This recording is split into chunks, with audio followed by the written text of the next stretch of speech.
Omkaranatham Mahimavadatam Vishuddha Sada Vibhatam Yogishwaram Yoga Samadhi Magnam Namamitam Pranjali Ranjane Alankriyante Gatrani Yat Sparsha Vivashasthitehe Sparshatan Matra Vapusham Samstuma Parameshwaram. My talk today is not about the School of Athens, neither about the Sistine Chapel, but it is about touch.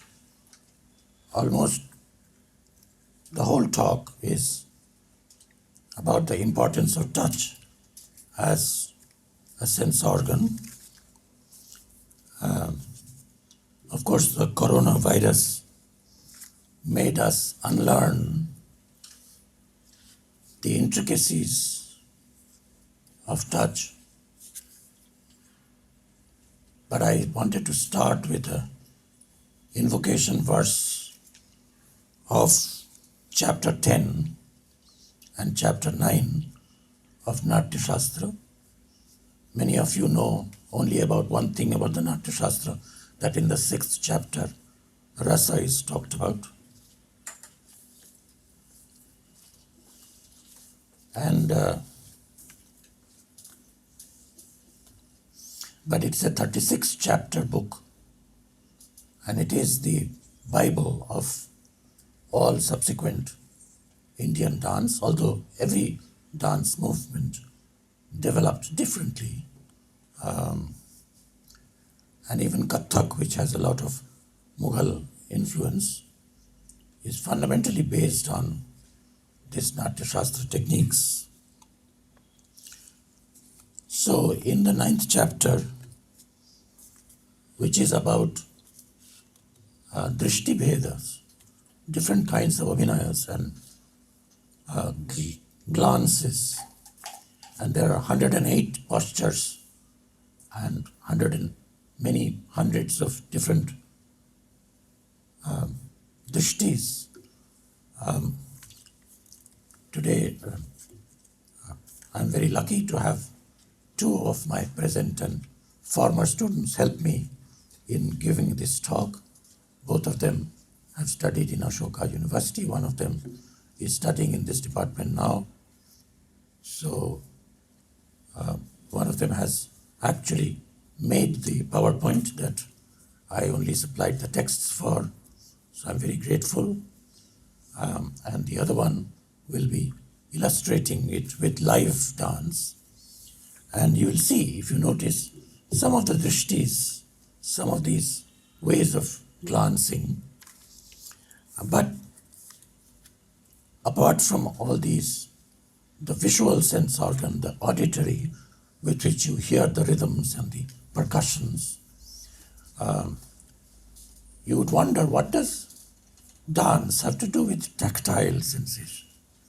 And this is where I hope to give some slightly unexpected,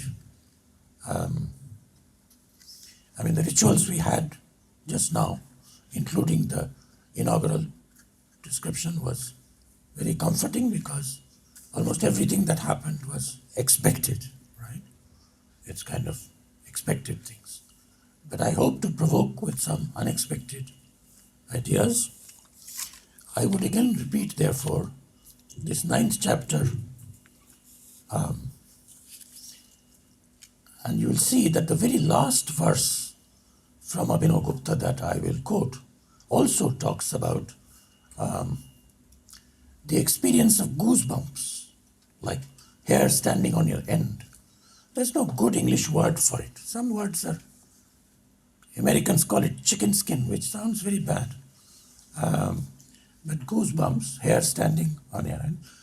Old style translators in English, there are so many words for it in Sanskrit and Indian languages. Romancha is one, Roma Harsha is another one. Roma Harsha occurs in the Gita at the end, because the reporter of the Bhagavad Gita conversation recollects the dialogue and says, Rajan, to the blind king, Dhritarashtra, Rajan samsmritya, sangvadam imam adbhutam.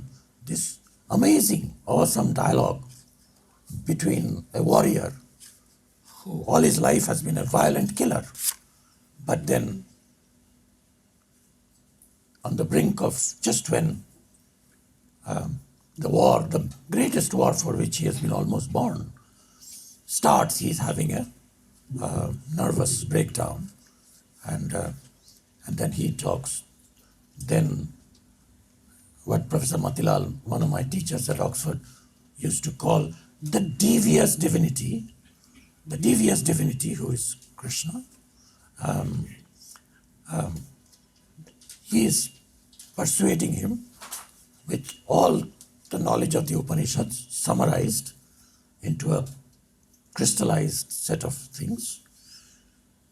And remembering that in the 18th chapter, Sanjaya, the reporter, who is, giving to Dhritarashtra a sort of remote, offline or online, whatever, description of it, he says, Romaharsh, I am getting, my hair is standing on end. So, a dancer,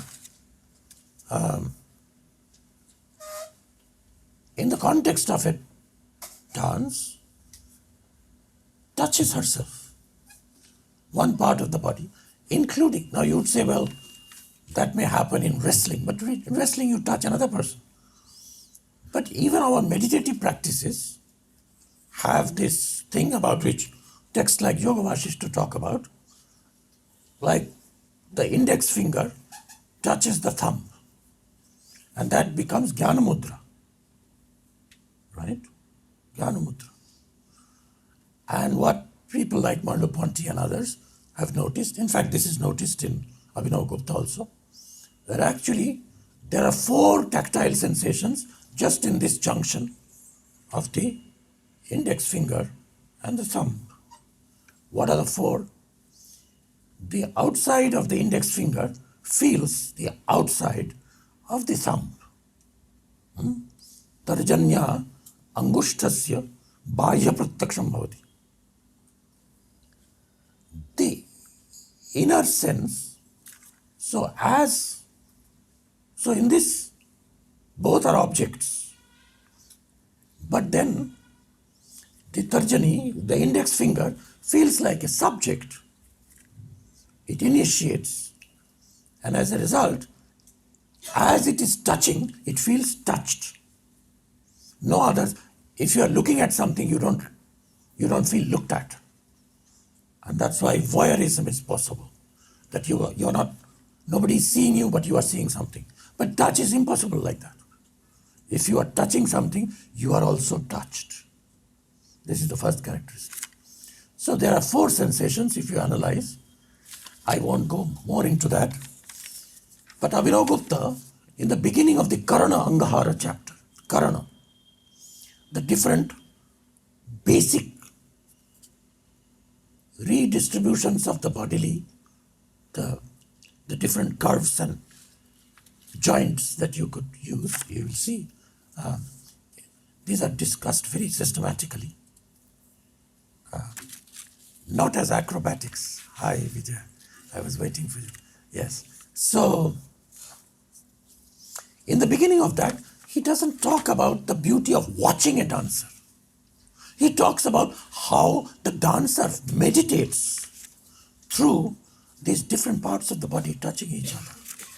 And she says, and as a result, he says, the dancer feels, of course, I'm wearing a lot of ornaments and a lot of costume.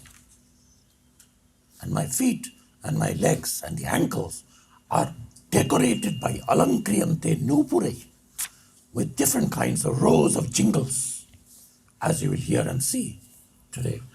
But the real ornamentation is by the goosebumps. My body is being decorated with alankriyante gatrani. Alankriyante gatrani Yata sparsha vivasha sthite. Vivasha.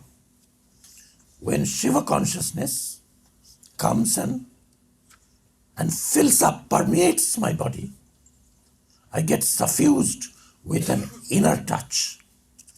He calls it elsewhere in Ishvara Pratyabhijna Vimarshini. It is anta sparsha, an inner touch. All meditators and spiritual practitioners, from Sufis to the yogis, to tantrics, to Vaishnavas, everybody reports that. Okay? Just as there is unstruck music, anahata, there is nobody else is touching me. Even this much is not happening. Yoga Vasishta says, Vatadi asparshane sati. It's not that a gust of wind is touching my body, but from inside, the body is filled up.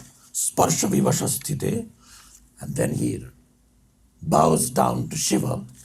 Sparshatan matra vapusham sangstuma parameshwaram. Right?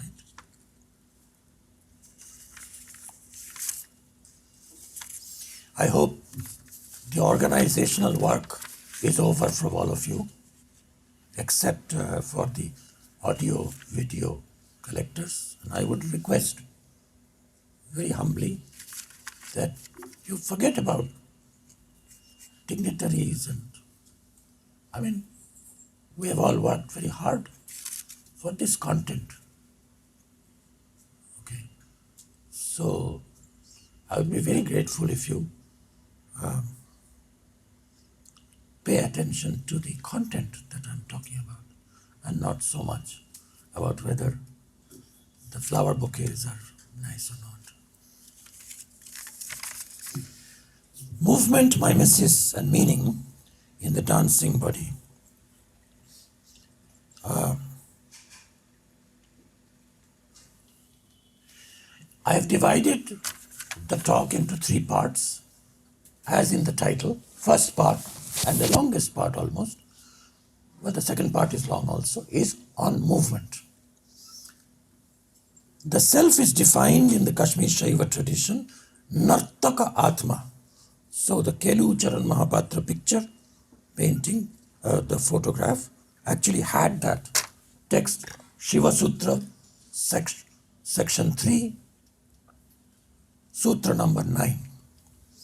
So this is the only definition of Atma or self in the Shiva Sutras. Not just, but Shiva's Atma, each of us, every self in any living body is a dancer. That's Shiva Sutra. Now, one logical result is that this self has to be in space. Movement only can happen in space. A non-spatial, bodiless, Descartes kind of self, consciousness alone. Or, now the Nyāyika self is not completely not in space, because it is called Sarva Murta Dravya Samyogi. But it is everywhere. Now if something is already everywhere, it cannot move. You have to be somewhere and not somewhere in order to move. But the Nyāya self cannot move. The Descartes Cartesian self cannot move. And the Sankhya self cannot move. Because Sankhya self does not participate, Purusha, does not participate in any kind of causal mechanism. It is outside time. It is only witness. It is pure consciousness.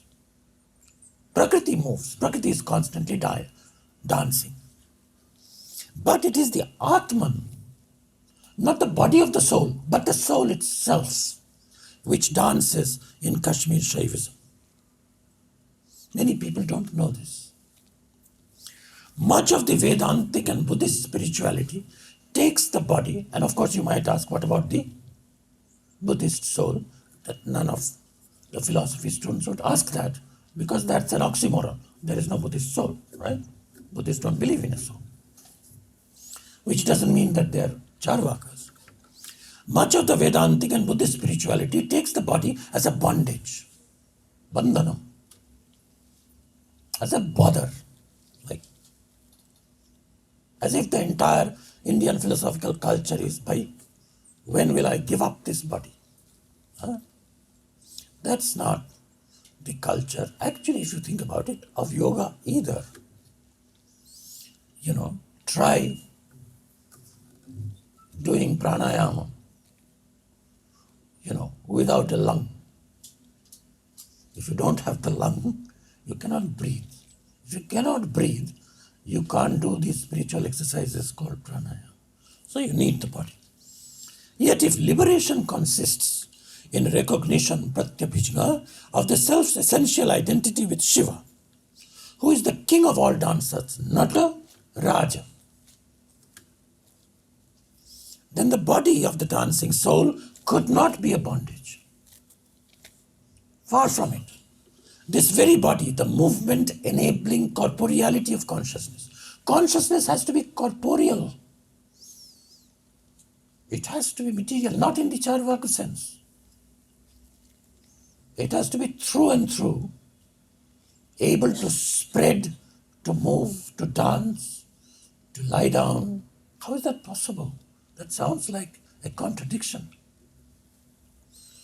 But there is one clue that consciousness is also the source of will, Ichha Shakti, will.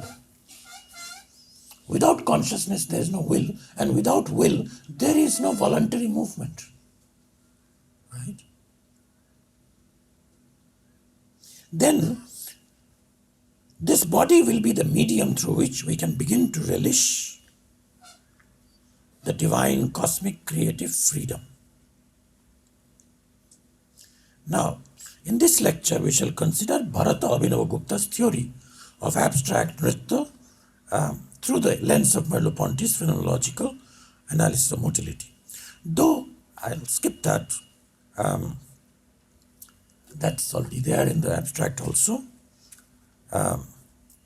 Let me come to the main question. It's a question of, I genuinely feel that I don't know, I'm not a dancer. What is it like for a dancer soul to marvel at this rhythmic poetry that her body can freely compose?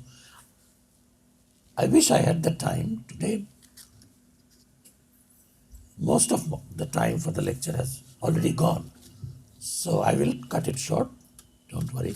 But I really wanted to share my anxiety, creative anxiety, about how it must be feeling for a real dancer to create this rhythmic poetry with her body. It's like with the body you make a poem, right?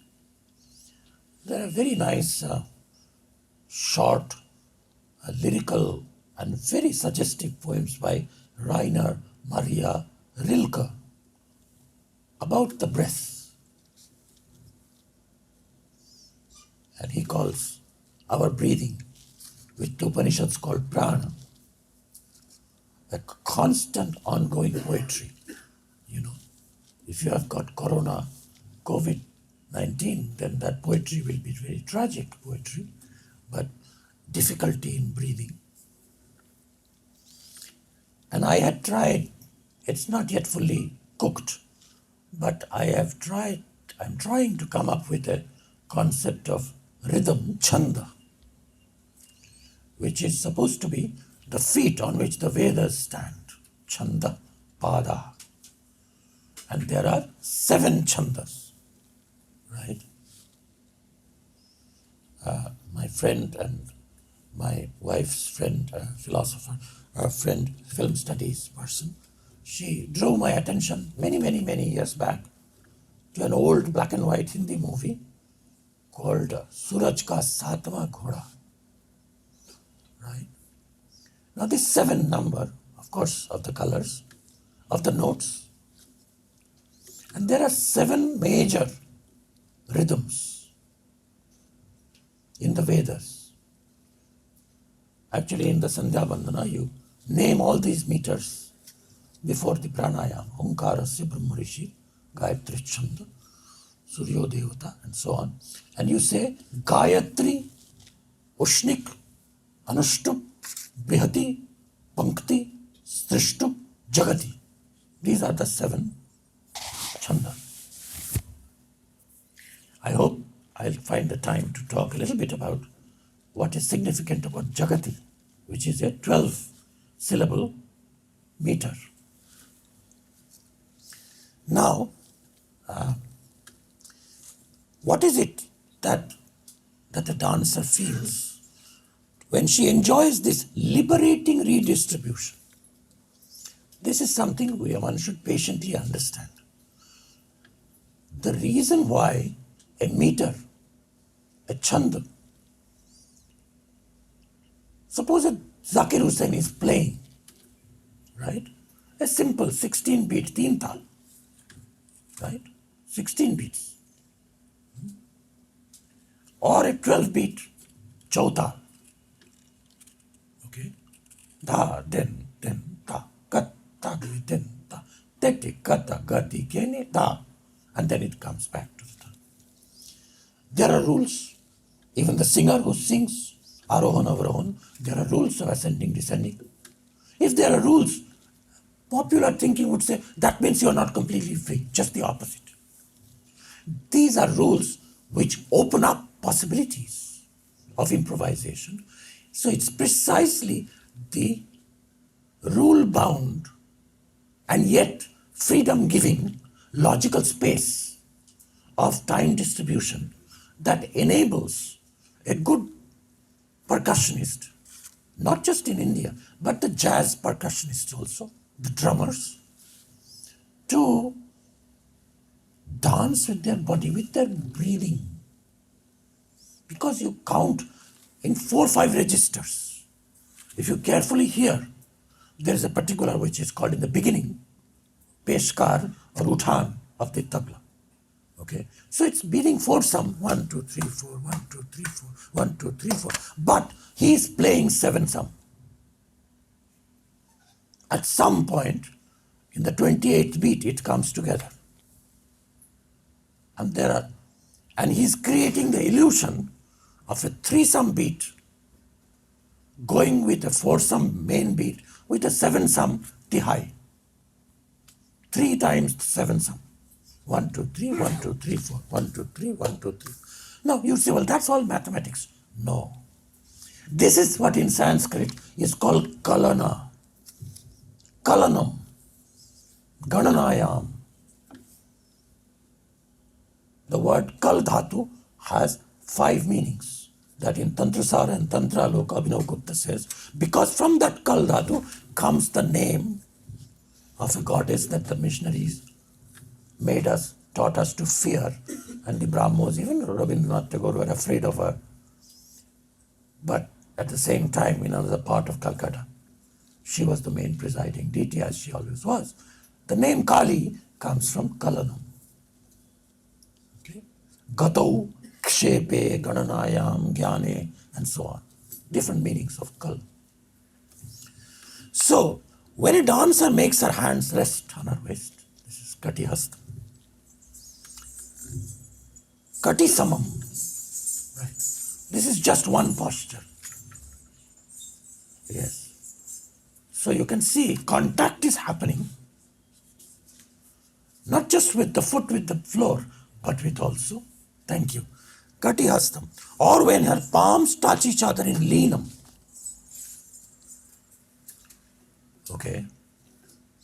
And what you have to notice is how she's getting into that posture, not just the end result, not a snapshot of a still photograph, but getting into it.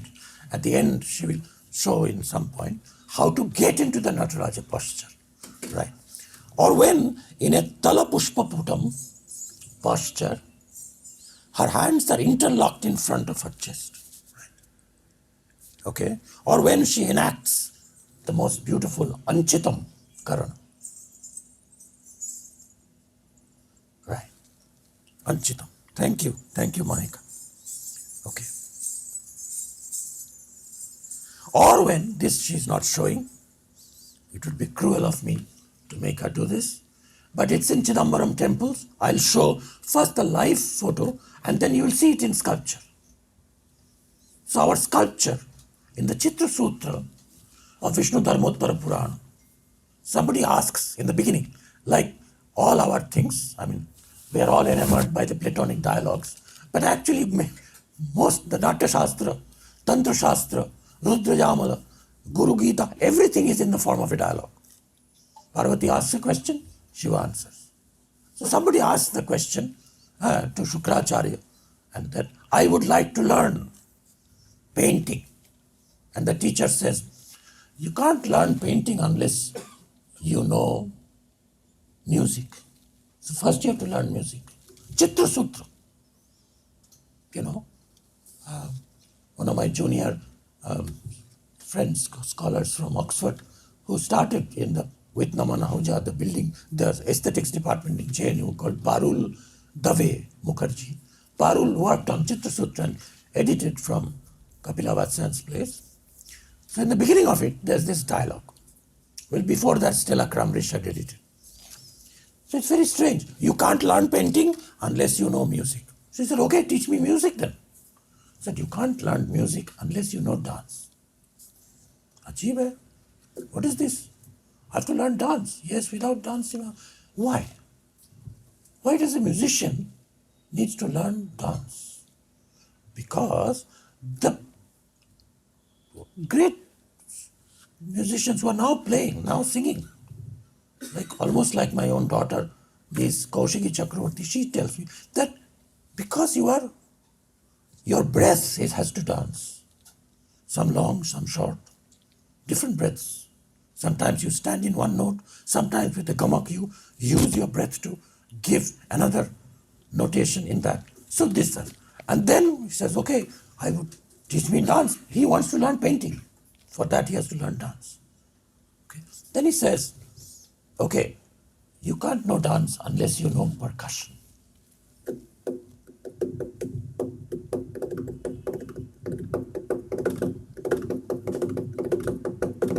You have to know this for painting. Why? And ultimately, these dance moves are frozen into the sculpture. Now, what happened to that? There was a sculpture of this that somehow missed. In any case, there's a sculpture of this. You can see it many places. Konarak has it. Chidambaram has it. Now, imitating the facial how is this taught? We are coming now to mimesis. Imitating the facial expressions and gestures and postures of another living, conscious, communicative human body is one of the first manifested innate capacities of a human child. 8 hour, not 8 year, not 8 months, not 8 days, 8-hour-old children can do this. Not special children, talented geniuses. Every child has the ability. There's a lot of research in the last 30 years on this. The need to explain this amazing and universal capacity has led in neuroscience of the last 35 years to the discovery of so-called mirror neurons. There are still skeptics who believe that mirror neurons have not been actually found. But without that, there is no explanation. Babies as young as 8 hours old are known to be able to do this sort of imitation quite spontaneously. As you can see, the adult is making a face, and this particular baby was like 2 days old. And the 2-day-old baby is sticking out the tongue.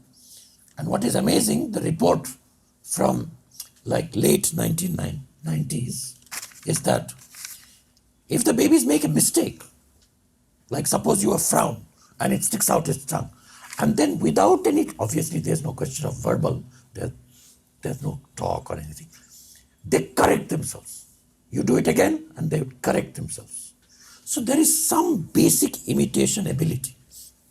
Now, my tentative claim is that dance as a performance art, an aesthetic appreciation of dance, even when we subtract the theater element from it, involves imitation or mimesis at two stages. First, when the dance teacher demonstrates a sequence of movements, the disciple is expected to emulate, which is to learn by imitating the teacher's movements. It's like the teacher says, move like the teacher moves. See what I'm doing, do that. Right? That's fundamental.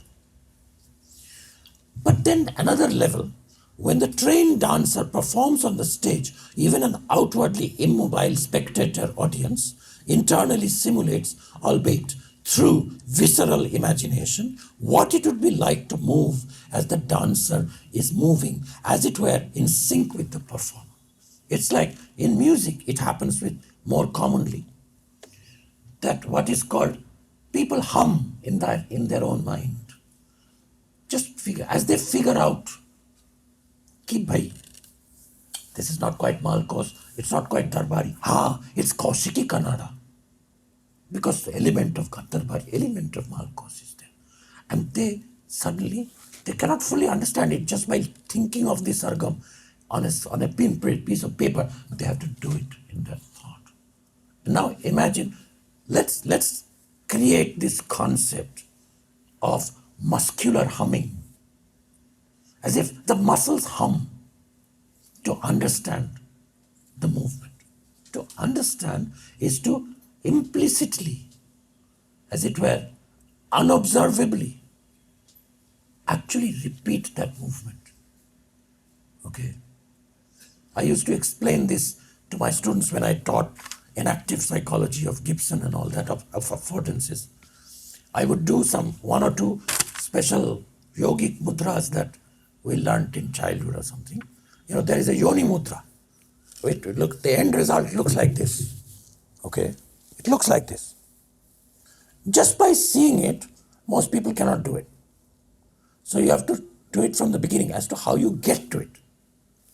And then after that, those of us who know, if I see somebody doing the yoni mudra, right? Something happens in my fingertips. I won't show it to people, but I'm doing it. I understand what exactly he's doing. So to understand what the other person is doing, physically or even mentally, if he's angry, is to, as it were, have a visceral empathy. And this is what I was calling like tactile muscular humming in order to understand. Now,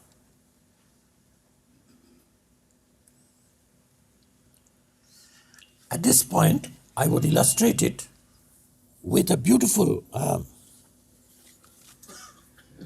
verse to which Mahika has actually choreographed. We will hear this verse twice. Okay? In between, I will read the English translation. So I have changed my plan. We'll start with the Sanskrit song first, and then it will be, basically the idea is this: in one verse, Shiva is teaching dance. He's like Ur dancer. He's teaching Devi, his other half, goddess Parvati, and he's correcting her a little bit. So the first choreography is from Shiva's side. Okay, you'll see she will be a little bit on profile, as it were, not facing you guys, but as if, and then she will do from this side the same song from Parvati's side. Okay, and maybe I should first do the translation. No? The idea will be, so Sanskrit you will hear in the song by a great professor, Professor Naresh Kirti of Ashoka University in Carnatic classical style. But here's the idea. This way, please, stretch your graceful creeper-like hand, Devi, and now hold your trunk this way. Oh, no, not that high. Bend a little, and now fold your front leg. Evam dharaya Devi bahulatikam. Evam Kurushu Angakam. No. Ma Atyuchai. Namo. Bend. Kunchaya Agracharanam. Mam Pashya. I was telling you, the teacher says, look at me, do this. Okay? Now, let's see.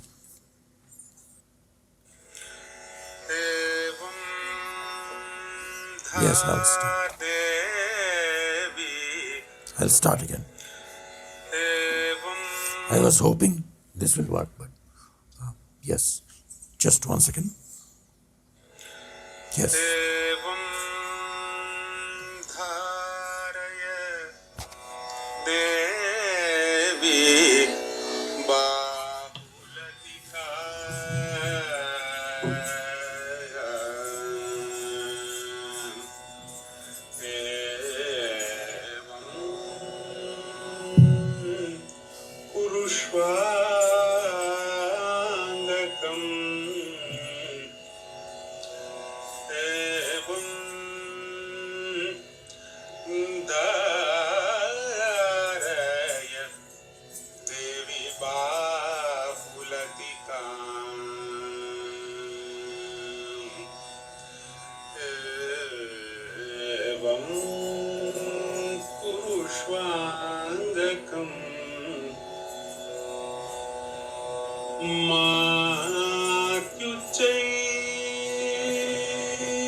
Okay. Now, from Parvati's side, okay, I'll need that again.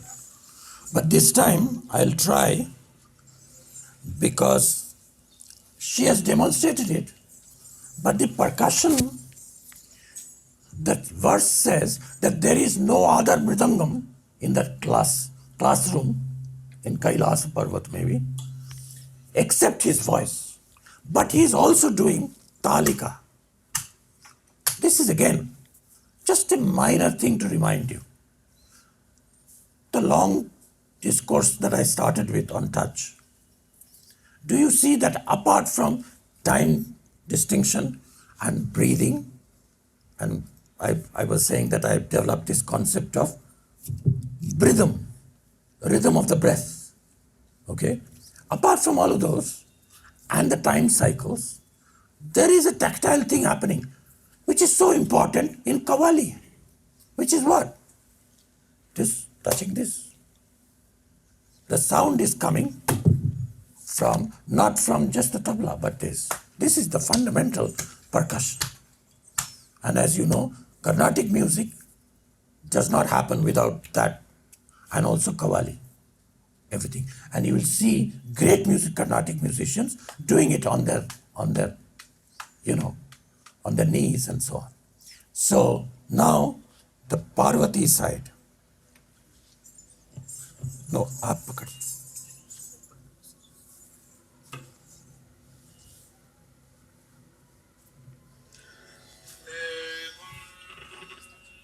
Huh? Start again.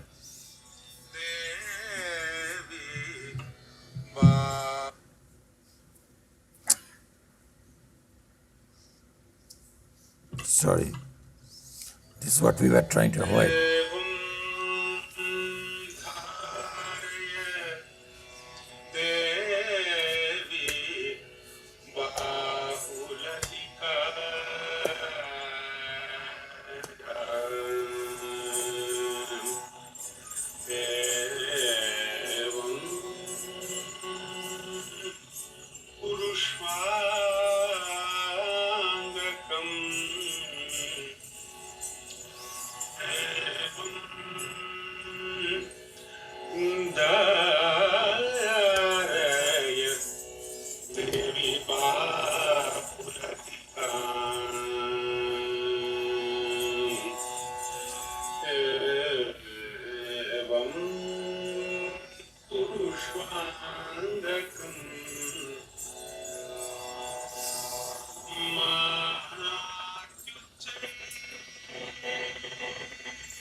Thank you.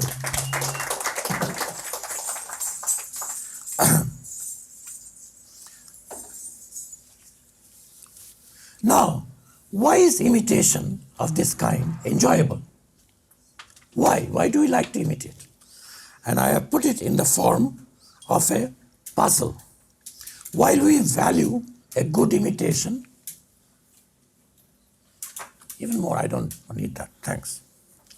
While we value a good imitation in sculpture, representational painting, dance, music, architecture, we also dislike and disvalue a copy, a facsimile, a mimicry, a mockery, a counterfeit, and a fake. We want the original. We don't like fake. I mean, of course, nowadays, 80% of education consists in photocopying and taking photographs. I ask students, right, did you understand what I wrote on the whiteboard? They said, don't worry, I took a photo. So that's the beginning and end of education. Now, why is that puzzling? Is it good or bad? So you will see I've arranged the arguments for and against. From Vedic times, this is in favor of imitation. Shilpa, the word Shilpa. In Atharva Veda, there is a line saying, Atma Sanskritir Vava Shilpani. The cultivation and the civilization and improvement of the self is through Shilpa. Or art has meant skillful and amazing imitation of something natural. Bharata, in fact, defined theatre, Natya, as imitative recital of emotions. Bhava Anukirtanam. This is positive for imitation. Anukirtanam, Anukaranam is good. Again, starting with Plato, imitation in metaphysics is negatively valued as against the original, the genuine, the real, the natural. To copy is to produce a fake, a counterfeit, right? And again, mockery, mimicry, imitation, emulation, mimesis all mean very different things now in modern English. Again, in 20th century cognitive science, artificial intelligence research and robotics and imitation is the key not only to simulate the mind in the philosophical contemporary discussion of how do we know other minds and others' feelings. There are two sides. One is called theory, and the other is called simulation theory. So simulation is, of course, copying. I know that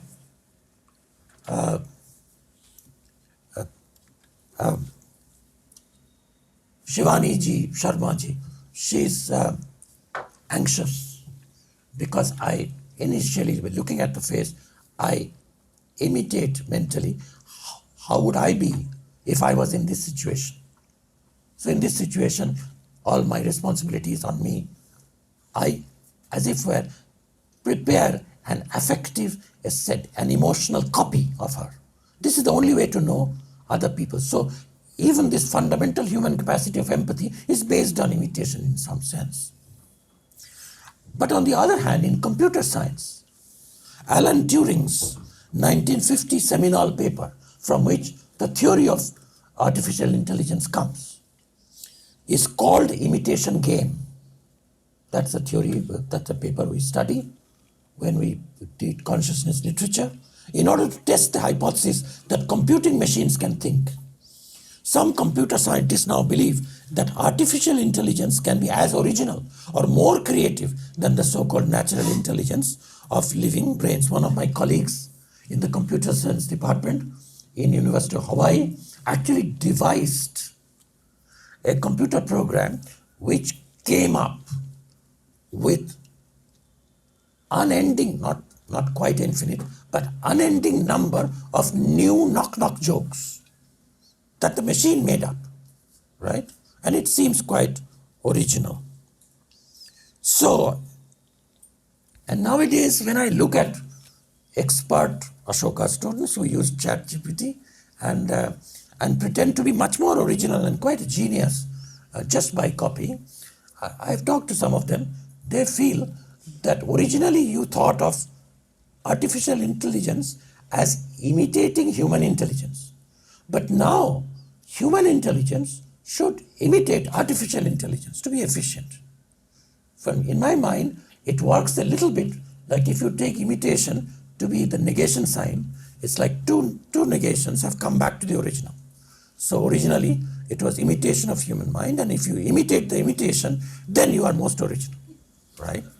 So, this is like paintings, like somebody, I heard one proud parent say, my child can copy Michelangelo's sculptures so well, Michelangelo se bhi acha karta hai. This is the same move, right?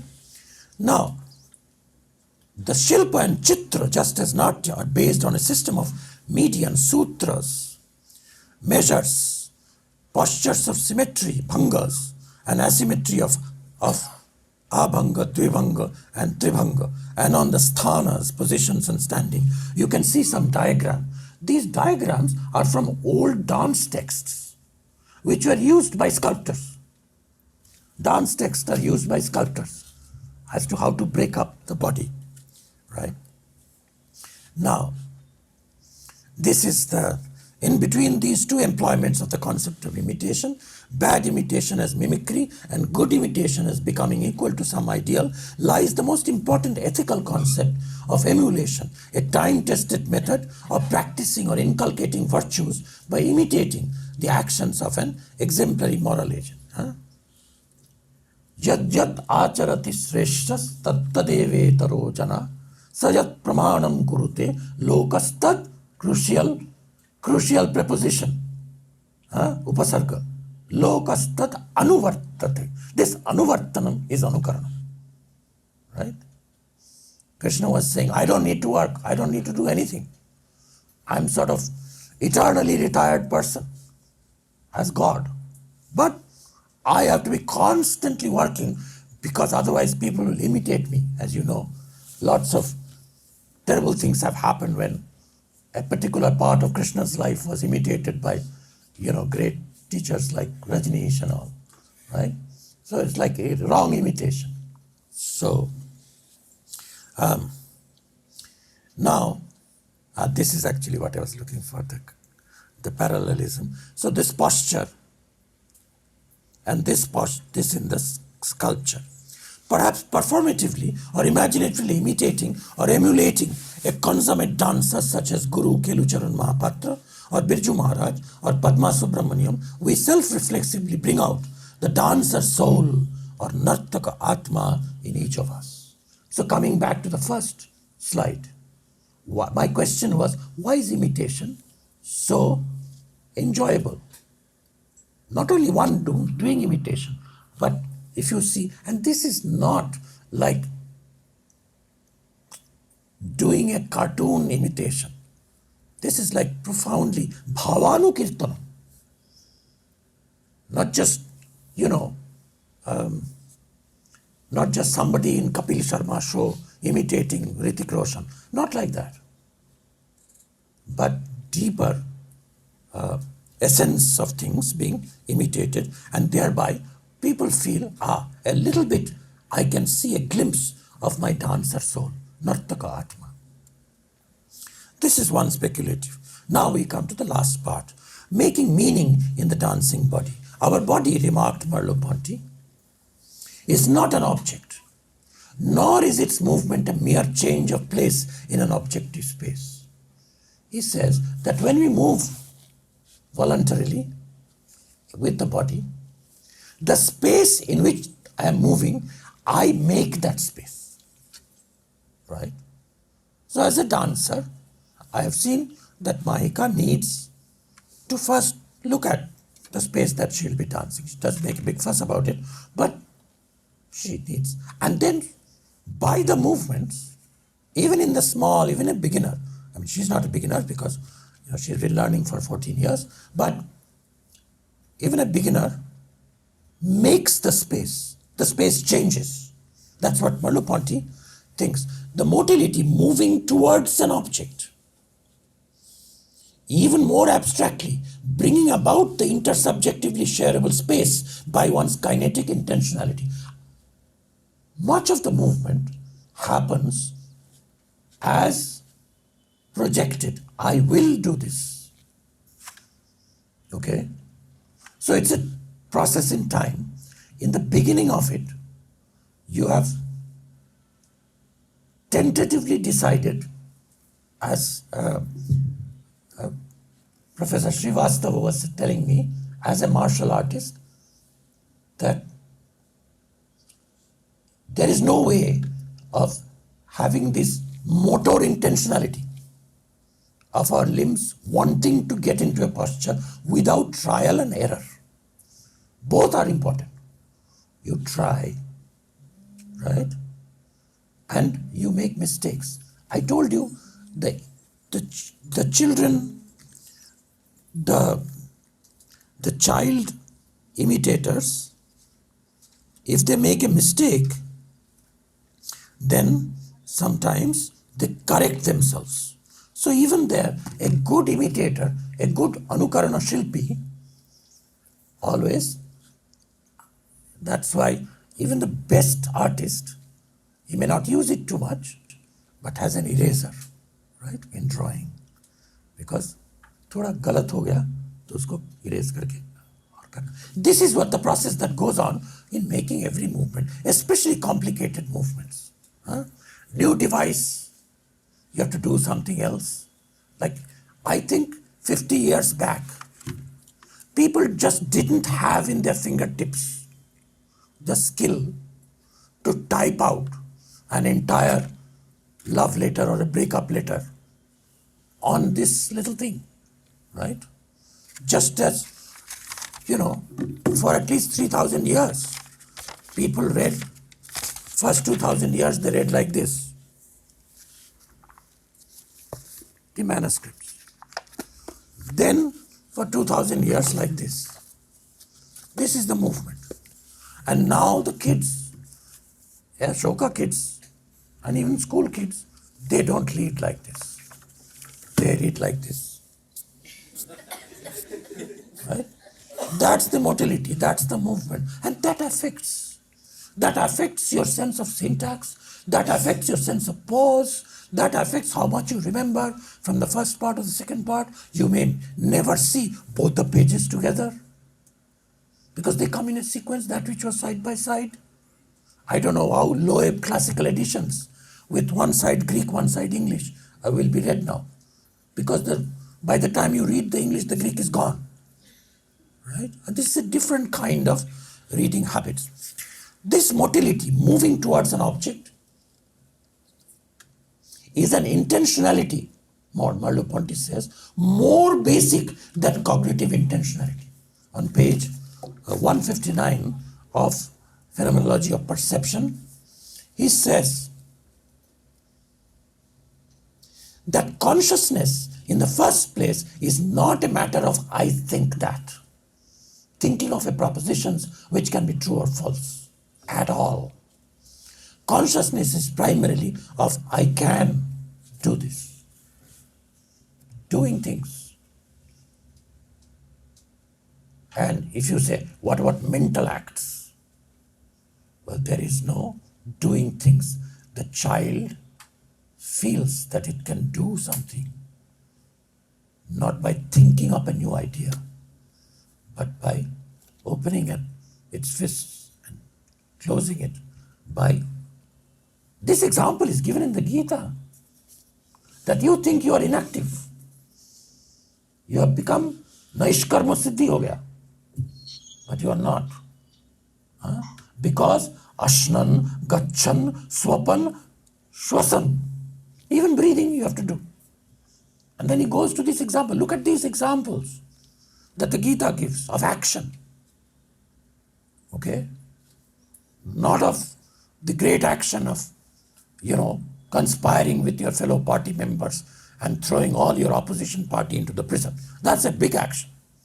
But it's based on small actions, like opening your eyes and closing your eyes. Unmeshanam, nimeshanam. Unmeshan, nimishannapi. This is Gita. Bhagavad Gita. Even sleeping. Swapan. Dreaming. What action is there in dreaming? Right? And all of this is undergirded by breathing. Right? Merleau-Ponty comments that this is I can. In an eye-opening passage in his philosophical investigations, Ludwig Wittgenstein, everybody knows his passage that meaning is use. But there's a deeper passage, meaning is use is 143, okay, in the investigations. But 457, he says, yes, meaning something is like going up to someone. Going up to someone, addressing someone. On this addressing, Professor Ramchandra Gandhi wrote a whole book on the act of addressing, presuppositions of human communication, and also availability of religious ideas. I have come to the end of my talk. When Shiva dances for Parvati, Kali dances for Shiva, Krishna dances for the gopis, or an Odissi dancer like Mahika dances for her audience, their bodies make new meanings. I'll end with this verse, which will refer back to the goosebumps, the romancha, the pulaka, the thrill that makes rows of ornamentation of hair standing up on an end, right, on the body. Alankriyante gatrani yat sparsha vivashastite. With that Mangala shloka I started. With this one I will end. First the Sanskrit. In a spiritual crescendo of tantric suffusing of the body with Shiva consciousness, Abhinavgupta experiences this epiphany where the material body itself turns into the experience of absolute freedom, of moksha. Not that in spite of being in the body as a Jivan Mukta, you have experienced freedom, but your body becomes the freedom. Okay? The cage in which the free-floating spirit of the bird was confined, the cage becomes the sky. Atmanyeva namami. There's a nice shlesha there. Atmanyeva namami.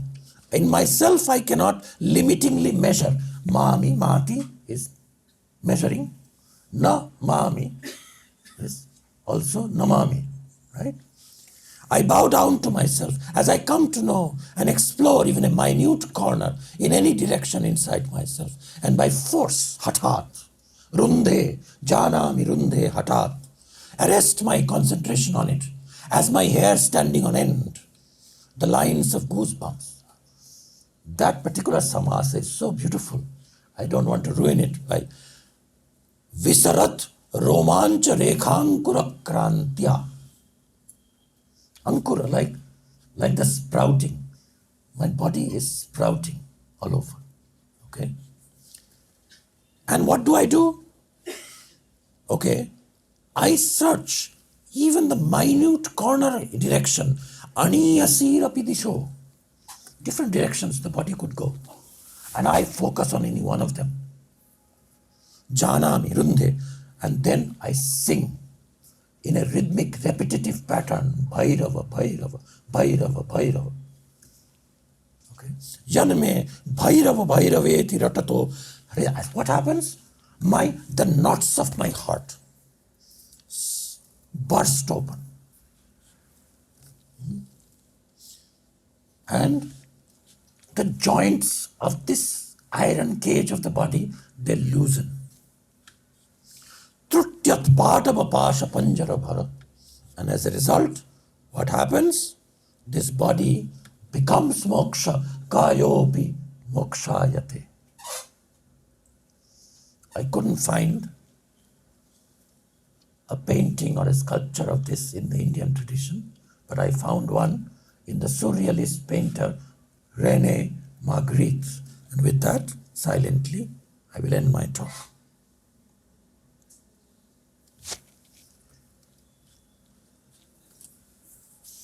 So, kayopi mokshayate. The whole body has become not just transparent, it has become the sky. Right? Imagine that feeling. And I'm trying to connect that with investigating what is deep into tactile sensation, with that subject-object nature of touching, and respecting our arts of music, dance, rather than thinking of that these are impediments, and that only by some special postures, which you can later on sell in the market as Ayurvedic medicines and so on, only there by then you can have liberation or abhyudaya. But moksha can come through nritya, like this. Thank you very much.